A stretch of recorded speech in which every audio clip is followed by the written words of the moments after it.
तो आज खास बातचीत में नरसिंहपुर से हमारे बीच युवा प्रियांशु तिवारी जी हैं और हमारे बीच परिचय कराना चाहेंगे महेंद्र सराठे जी हैं। आज इन दोनों से हम आने वाले विधानसभा चुनाव को लेकर एक चर्चा करनी चाहेंगे, शहर के विकास को लेकर, युवाओं के विकास को लेकर और रोजगार के क्षेत्र में आने वाले जो चुनाव हैं उसमें इनकी क्या मांगे रहेंगी और जनता का पक्ष ये रखेंगे। तो आइए हम बात करते हैं प्रियांशु जी से। आप एक युवा हैं, युवा होने के नाते आप आने वाले जो विधानसभा चुनाव में हमारे क्षेत्र से बहुत बड़े चेहरे माननीय प्रहलाद जी को भाजपा ने चुनावी मैदान में उतारा है। अभी कांग्रेस से कोई नाम सामने नहीं आया है, मगर आप युवा के नाते उनसे क्या अपेक्षाएं रखना चाहते हैं, क्या मांग करना चाहते हैं जिससे शहर का एवं युवाओं का विकास हो सके? देखिए, सबसे पहले तो अगर कोई बड़ा चेहरा हमारे बीच में आता है तो निश्चित तौर पर युवाओं की नहीं, सभी की जो सोच है वो कहीं ना कहीं ये होता है कि हाँ, अब कुछ अच्छा होने वाला है। तो युवाओं की जो मुख्य ज़रूरतें हैं अगर हम कहें तो शिक्षा है। सबसे पहले तो शिक्षा के क्षेत्र में नरसिंहपुर कहीं ना कहीं अभी बहुत पीछे है, क्योंकि अगर युवा 12वीं पास कर लेता है और उसके बाद उसको एक टेंशन हो जाती है क्योंकि उसको आगे की पढ़ाई के लिए बाहर जाना पड़ता है। तो एक यहाँ पर शिक्षा के लिए कुछ ऐसे आयाम स्थापित हों जिससे कि युवाओं को जो है वो पलायन ना करना पड़े, यही उनकी अच्छे से अच्छी शिक्षा हो। हमारे क्षेत्र से लगातार मेडिकल कॉलेज, इंजीनियरिंग कॉलेज और कृषि कॉलेज की मांग उठती रहती है। तो आपकी क्या मांग रहेगी कि आने वाले चुनाव में अगर हमारे यहाँ से भाजपा या कांग्रेस से जो भी सरकारें बनती हैं तो वो हमारे क्षेत्र के लिए किन शैक्षणिक संस्थानों को, बड़े शैक्षणिक संस्थानों को नरसिंहपुर में लेके आए जिससे हमारे क्षेत्र के शिक्षा का विकास हो सके? देखिए, मेडिकल कॉलेज की मांग यहाँ लंबे समय से है, लेकिन कहीं ना कहीं हर बार जो प्रदेश से घोषणाएं होती हैं नरसिंहपुर उसमें पीछे रह जाता है। आज भी जो है शायद 3 या 4 जगहों मेडिकल कॉलेज की घोषणा हुई है, लेकिन नरसिंहपुर फिर पीछे रह गया है। नरसिंहपुर में मेडिकल कॉलेज स्थापित होना चाहिए जिससे कि युवाओं को एक अच्छी शिक्षा के साथ साथ और उनका आगे चल करके जो उनका भविष्य है वो एक सुरक्षित होगा और नरसिंहपुर में स्वास्थ्य के क्षेत्र में भी कहीं ना कहीं लोगों को लाभ मिलेगा। महेंद्र जी से जानना चाहेंगे कि आप इस बारे में क्या कहना चाहते हैं? पहले तो मैं गुरु आपका बहुत आभारी हूँ कि आपने एक जनहितैषी को लेके, एक नगर के युवाओं को लेके और एक शहर की विधानसभा को लेके जिस विकास की बात पे आप अगले टोके आज वार्तालाप या एक डेबिट का विषय आपने बनाया है, उसके लिए मैं आपको बहुत बहुत धन्यवाद देता हूँ। और मैं सभी पत्रकार बंधुओं से भी आग्रह करता हूँ कि एक सभी के विषय में ये बात पहुँचनी चाहिए कि स्थानीय लोगों के क्या मुद्दे हैं, उन विषय पे भी बात होना चाहिए। नेताओं को डेबिट कराना, प्रदेश लेवल की राजनीति करना, ये अलग विषय है। प्रदेश की जो कल्याणकारी योजना है, केंद्र की जो कल्याणकारी योजना है वो तो क्रियान्वित चल रही हैं और भारतीय जनता पार्टी को हर व्यक्ति, हर वर्ग का व्यक्ति उनको सपोर्ट भी कर रहा है और उन योजनाओं का लाभ भी ले रहा है। लेकिन मैं नरसिंहपुर लोकल अपने विधानसभा की बात करूं तो इसमें हमारे विधानसभा में कुछ ऐसा कुछ समझ में नहीं आ रहा है जिससे कि लोगों का विकास हो, स्थानीय लोगों का विकास हो, स्थानीय लोगों का बिजनेस जो आज देखा जाए तो अदर जगह की जिलों की स्थिति के हिसाब से नरसिंहपुर की स्थिति का बिजनेस जो है वो डाउन होते जा रहा है। हाँ, आपके कहने का मतलब है कि अन्य जिलों के विकास को अगर देखा जाए तो नरसिंहपुर हमारा कहीं ना कहीं पिछड़ा हुआ दिखाई देता है। जैसे कि अपन ने शिक्षा के क्षेत्र में बात की, अपना जिला कृषि प्रधान क्षेत्र माना जाता है और कृषि प्रधान क्षेत्र होने के साथ साथ अपने यहाँ कच्चे जो माल की पर्याप्तता है बहुत अधिक मात्रा में है। तो आप प्रियांशु जी क्या चाहते हैं कि अपने कृषि के क्षेत्र में क्या विकास हो, इस बारे में आप बताएं थोड़ा। देखिए, कुछ ऐसे टेक्निकल प्लांट आए जिससे कि हमारे पास जो माल उपलब्ध है हम उसका प्रोडक्शन कर सकें। उससे क्या होगा कि कहीं ना कहीं क्षेत्र में लोगों को रोजगार भी मिलेगा और हमारे क्षेत्र का नाम भी होगा, क्योंकि जब प्रोडक्शन हमारे क्षेत्र में होने लगेगा तो कहीं ना कहीं प्रदेश में हमारे क्षेत्र का नाम होगा। भाजपा लगातार चुनावी मैदान में जब उतरती है तो वो बोलती है कि भैया हम तो सबका साथ सबका विकास को लेकर मैदान में जाते हैं और हमारे जो कार्य होते हैं, विकास कार्य, उनको लेकर मैदान में जाते हैं। तो आपको क्या लगता है, भाजपा की जो सरकारें केंद्र में है, प्रदेश में है, तो उन्होंने क्या विकास किया है? इससे जनता उन्हें आने वाले विधानसभा चुनाव में क्या आशीर्वाद देगी? क्या लगता है आपको महेंद्र जी? देखिए, मैं भाजपा की जो कल्याणकारी योजना है उनसे मैं प्रभावित हूँ, और हमारी प्रदेश की जनता भी उन सभी कार्यों से प्रभावित है। वो उसके लिए भारतीय जनता पार्टी को हम धन्यवाद देते हैं कि जो जिस तरीके की उनकी कल्याणकारी योजना जो आज वर्तमान स्थिति में क्रियान्वित हो रही है, वो वास्तव में एक बहुत अच्छी है, और जो गरीब आदमी को उन योजनाओं का लाभ मिल रहा है वो सारी व्यवस्थित है। लेकिन हम आज बैठे हैं, नरसिंहपुर विधानसभा की बात करते हैं, तो नरसिंहपुर विधानसभा में आज हमारा नरसिंहपुर जिला कृषि प्रधान जिला है। उसके हिसाब से आज किसानों को मूल्यतः जो अधिकार जो रीजनेबल रेट मिलना चाहिए वो पर्याप्त मात्रा में नहीं मिल पा रहा है। यूरिया की जो खपत है तो वो भी कहीं न कहीं समय पर नहीं मिल पाता है, और अन्य और भी चीज़ें हैं, जैसे कि हमारे यहाँ ऐसा है, रोजगार, पढ़े लिखे लोग हैं, रोजगार घूम रहे हैं, बहुत सारी स्थिति मालूम है, और शिक्षा के क्षेत्र में भी हमारे नरसिंहपुर जिला में कमी है। उसके साथ साथ आज एक ऑटो वाला है, एक ठेलिया वाला है, और अन्य चीज़ें हैं। नरसिंहपुर नगर की मैं बात करूं तो नरसिंहपुर नगर में आज हम देखें तो एक ही जगह पे सारी चीज़ों को स्थगित कर दिया है, जैसे रेलवे स्टेशन हो गया, बस स्टैंड हो गया। तो शहर में जो आवागमन या यातायात का माहौल है वो कहीं ना कहीं प्रभावित हो रहा है, ये हमको देखने को मिल रहा है, जिससे कि लोगों के जनजीवन पर प्रभावित पड़ रहा है। लोगों का रोजमर्रा की जो सामान की बिक्री या जो रोजगार दुकान खोल के जो व्यक्ति बैठा है उस पर भी कहीं ना कहीं प्रभाव पड़ रहा है। तो मैं ये चाहता हूँ कि हमारे यहाँ के जो जनप्रतिनिधि हैं, जो भी हैं, चाहे वो भारतीय जनता पार्टी के हों या कांग्रेस के प्रत्याशी हों, जो भी हैं, तो उन लोगों को एक व्यक्ति विकास के लिए भी अपना दिमाग केंद्रित करना चाहिए। जैसे कि नरसिंहपुर में स्टेशन से लेके आज हमारे टट्टा पुल है, तो उस बीच में ऐसा कोई साधन उपलब्ध कराएं जिससे कि आवागमन जो रहे, जो हमारे शहर से होते हुए जाए, जिससे कि आम लोगों की आय में कुछ बढ़ोतरी का साधन उन लोगों तक पहुंचे। ऐसा कुछ विषय एक विषय ये भी सामने आया है, कांग्रेस लगातार भाजपा शासन में जो अधिकारी वर्ग है उन पर भ्रष्टाचार के आरोप लगाती है। कांग्रेस भाजपा के कुछ पार्षद या अन्य नेता भी अधिकारी वर्ग से परेशान रहते हैं। क्या लगता है आपको, अधिक समय से अधिकारी एक जगह स्थापित होने से भ्रष्टाचार बढ़ जाता है? क्या आप इस विषय में बोलना चाहेंगे? देखिए, इसमें कहीं ना कहीं मेरा अगर व्यक्तिगत मानना है तो नेताओं में जो है वो इच्छा शक्ति होनी चाहिए। सत्ता आपकी है, सरकार आपकी है, यदि अधिकारी आपका बात नहीं सुनता तो आप वहाँ ऊपर उसकी कंप्लेंट करिए, अधिकारी को आप तबादला कराइए।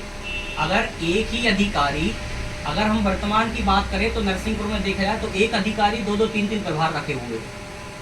अब एक अधिकारी 2-2, 3-3 प्रभार रखेगा तो निश्चित तौर पर वो वहाँ पर घोटाला भी करेगा, वो जनता की बात भी नहीं सुनेगा और समय भी नहीं देगा।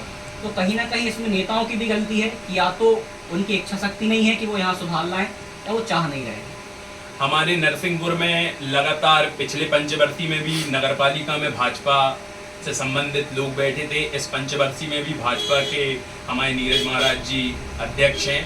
तो नरसिंहपुर के सौंदर्यीकरण और जो नगरपालिका क्षेत्र में विकास होता है, उस क्षेत्र में आपको क्या लगता है कि कितना विकास हुआ है पिछले 5 साल में, और अभी जो उनका 1 साल लगभग कंप्लीट हो गया है, उसमें क्या लगता है आपको, कितना विकास हुआ और कितना विकास होना चाहिए था?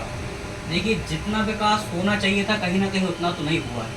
अगर आज हम नरसिंहपुर जिला मुख्यालय, आज आप करेली का शहर देखिए और गाड़ावाड़ा का शहर देखिए और फिर आप नरसिंहपुर का शहर देखिए, आपको कहीं से नहीं लगेगा कि नरसिंहपुर एक जिला मुख्यालय है। सौंदर्यीकरण के नाम पर नरसिंहपुर में मुझे नहीं लगता कि कोई भी ऐसी जगह है। अगर हमारे रिश्तेदार कोई आते हैं बाहर से तो नरसिंहपुर शहर में हम उनको कहीं एक ऐसी जगह नहीं है कि हम बोले कि हम वहाँ चले।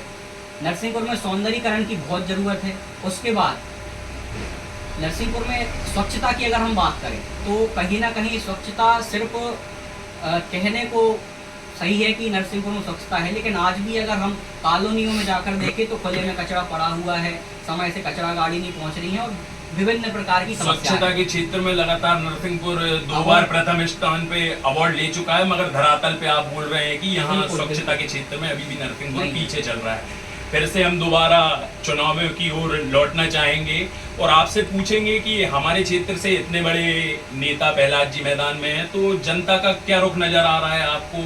क्या लग रहा है कि आने वाले विधानसभा में जनता किसको आशीर्वाद देगी, कांग्रेस को या हमारे भाजपा से प्रहलाद जी को? और प्रदेश स्तर पे भी आप बताएं कि किसकी सरकार आपको लग रही है कि चुन के फिर से दोबारा प्रदेश में आएगी या कोई परिवर्तन होने का आसार आपको नजर आ रहे हैं? देखिए, ऐसा है कि जैसे हमने पहले ही बोला था कि कोई बड़ा चेहरा अगर आता है लोगों के बीच में तो कहीं ना कहीं जो है एक उत्साह का माहौल बन जाता है। हम किसी व्यक्तिगत पार्टी से नहीं है, लेकिन वर्तमान में अगर हम देखें तो हाँ, हमारी जो विचारधारा है वो कहीं ना कहीं किसी पार्टी से मिलती है और किसी पार्टी के काम है जो हमको पसंद आते हैं। तो अब जनता का मत है, जनता स्वतंत्र है, वो जिसको चाहेगी उसको अपना मत देगी। तो मैं इस बारे में अपनी कोई व्यक्तिगत प्रतिक्रिया नहीं देना चाहता। महेंद्र जी, आपको क्या लगता है इस बार प्रदेश में और अपने नरसिंहपुर की चारों विधानसभाओं में किन की ज़्यादा सीटें आएंगी और किसकी सरकार बनेगी? देखिए भाई साहब,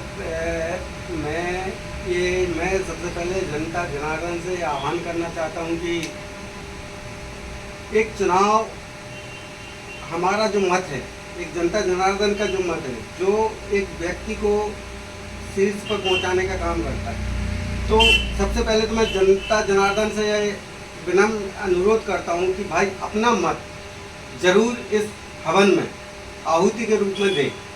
सबसे पहले तो हर व्यक्ति को अपना मत अपनी स्वेच्छा अनुसार इस चुनाव आहुति में देना चाहिए, क्योंकि ये हमारा एक मूलतः अधिकार है और इस अधिकार के हिसाब से हमको आज मत देना चाहिए। अब रही कांग्रेस और बीजेपी की बात, तो मैं अपने हिसाब से मैं भी किसी पार्टी या किसी राजनीतिक दल से बिलोंग नहीं करता हूँ, लेकिन फिर भी कुछ विचारधाराओं से संबंधित व्यक्ति की एक विचारधारा की ये लड़ाई है, तो उससे संबंधित कोई ना कोई विचारधारा में व्यक्ति रहता है, ये सारी चीज़ है। तो मैं भी किसी विचारधारा से, इसलिए मैं व्यक्तिगत दोनों पार्टियों के विषय में कोई भी दोनों पार्टियों के विषय में आप दोनों बोलने से इनकार करते नजर आ रहे हैं, मगर हम लोग भी कुछ छोटे मोटे सर्वे दुकानों पे जाके अन्य अपनी विधानसभाओं में गांव-गांव जाके करते हैं, तो देखने में एक मत जो सामने आ रहा है, जो मध्य प्रदेश के मुखिया माननीय शिवराज सिंह ने मास्टर स्ट्रोक खेला है लाडली बहना के रूप में, उसका खासा प्रभाव इस चुनाव में देखने में आ रहा है। महिलाओं का रुझान लगातार भाजपा की तरफ जाता हुआ दिख रहा है, तो कांग्रेस इसको क्या करके अपनी तरफ मोड़ने की कोशिश करेगी, कुछ बताना चाहेंगे आप इस विषय में? देखिए, अब अगर ये बात आई है तो एक बात और है कि भाजपा की सरकार पिछले कई सालों से है। लाडली बहना चुनावी साल में क्यों आई, और यही सवाल कांग्रेस से भी है कि आपकी भी सरकार थी कुछ साल पहले, आपने तब नारी सम्मान क्यों नहीं दी, आप भी क्यों नारी सम्मान चुनावी साल में लेकर आए। तो कहीं ना कहीं आपको चुनावी जो रणनीति है उसके तहत आप ये योजनाएं दे रहे हैं, लेकिन हाँ, अब क्योंकि योजना दी है, महिलाओं के खाते में 1000 रुपये प्रति माह आ रहे हैं, तो कहीं ना कहीं 1000 में ये है कि उनका जो मासिक है आपको मैं बताना चाहूँगा 1000 से बढ़ा के 1250 रुपये राशि कर दी गई है। कर दिए गए हैं, जी 1250 कर दिए गए हैं। कहीं ना कहीं जो छोटे मोटे काम है या घर की ज़रूरत है वो कहीं ना कहीं महिलाओं की पूरी हो रही है, इस बात को हम मानेंगे। हाँ, तो इसका फायदा मिलता हुआ सीधा भाजपा को जा रहा है। आप दोनों गौ सेवा के क्षेत्र में भी काम करते हैं, गौ सेवा के क्षेत्र में देखने में ये आया है गौशालाएं तो बहुत सी खुल गई हैं, मगर वहाँ का क्रियान्वयन हम लोग भी जाके देखते हैं उतना अच्छे से धरातल पर नहीं हो पा रहा है। आपको भी बहुत सी कठिनाइयों का सामना करना पड़ता होगा। जो हमारा वेटनरी विभाग है या हमारा जिला पशु चिकित्सालय है, कितना सहयोग आपको करता है, वहाँ के डॉक्टरों द्वारा कितना सहयोग मिलता है, इस विषय पर भी आप हम लोग को बताएं कि कितना सहयोग उनके द्वारा मिलता है और कैसा कार्य किया जा रहा है। लगातार देखने में आ रहा है, वीडियो सोशल मीडिया पर वायरल हो जाते हैं, कभी 50 गायें मर जाती हैं, कभी 4 गायें। तो कभी नेता लोग या कोई देखने आता है या जिला प्रशासन के जो लोग हैं उनके द्वारा क्या प्रतिक्रिया मिलती है और क्या सहयोग मिलता है, इसके बारे में आप हमें बताएं। देखिए, अगर कहीं समय समय पर मॉनिटरिंग नहीं होगी तो जो है वो काम सही नहीं होगा। अगर हम वेटनरी विभाग की बात करें तो वर्तमान में हम गौ सेवकों का एक ग्रुप है, हम लोगों ने वहाँ पर एक मध्य प्रदेश का पहला ऐसा गौवंश भर्ती स्थल था जो बनाया था, जहाँ पे गौवंश को हम भर्ती कर सकेंगे। ये कहीं इसकी व्यवस्था नहीं हो, ना कोई ये सरकारी व्यवस्था है, ये हम सभी ने मिलकर बनाया था। लेकिन अगर हम वर्तमान की वहाँ बात करें तो वेटनरी विभाग से वहाँ किसी प्रकार का कोई सहयोग नहीं है। आए दिन वहाँ पर गौवंश की मृत्यु हो रही है और इस विषय में ऐसा कोई नरसिंहपुर जिले का नेता नहीं होगा जिसके पास हम नहीं गए हों, अधिकारी नहीं होगा जिसके पास हम नहीं गए हों। हर प्रकार से हम लोगों ने मदद मांगी, लेकिन आज भी वहाँ पर व्यवस्थाओं के नाम पर और वेटनरी विभाग के सहयोग के नाम पर जीरो है। और लगातार देखने में ये आता है कि वेटनरी विभाग पर भ्रष्टाचार के और काम चोरी के आरोप लगातार जनता द्वारा और आप लोगों द्वारा या समाज सेवियों द्वारा लगाए जाते हैं, तो ये कहाँ तक सही है? ये बिल्कुल सही है। आप अगर वहाँ जाकर देखेंगे तो बड़े डॉक्टर जो हैं वो कुर्सी पर बैठते हैं, वहाँ थर्ड क्लास जो कर्मचारी है, जो स्वीपर है वहाँ पे जो पदस्थ है स्वच्छता कर्मी के नाम पर, वो वहाँ इलाज कर रहा है। बड़े जो डॉक्टर हैं वो वहाँ अंदर बैठे हुए हैं। लेकिन ये बात सभी को पता है, लेकिन कोई इसमें सुधार नहीं कराना चाहता, चाहे वो नेता हो चाहे वो अधिकारी हो। तो मैं अपने इस वीडियो के द्वारा सभी नेताओं से उनका ध्यान आकृष्ट करने के लिए आग्रह करता हूं कि हमारे यहाँ जो जिला पशु चिकित्सालय है, गौशालाओं की परिस्थितियां हैं, इनमें सुधार करने का आप लोग प्रयास करें। और पुनः हम एक राजनीतिक जो चर्चा हमारी चल रही है उसकी ओर पहुँचते हैं। तो बहुत बहुत धन्यवाद हमारे प्रांशु जी, महेंद्र जी, इन्होंने हमें बताया कि युवाओं की क्या मांग है शहर में, युवा किस तरीके का विकास चाहते हैं शिक्षा के क्षेत्र में, रोजगार के क्षेत्र में। और उन्होंने ये भी बताया कि इतना बड़ा चेहरा हमारे नरसिंहपुर से मैदान में है, तो जिसमें जनता की काफ़ी रुचि बढ़ गई है, वो विकास की उम्मीदें उनसे बांध बैठा है। तो लगातार इस चीज़ का फायदा भाजपा को जरूर मिलेगा, इतना बड़ा चेहरा नरसिंहपुर से मैदान में उतारने के लिए। तो मैं दोनों भाइयों का बहुत बहुत धन्यवाद करता हूँ। मैं गोलू खत्री आपके बीच दोबारा पुनः हाजिर होऊंगा। जय श्री राम, जय हिंद, जय भारत।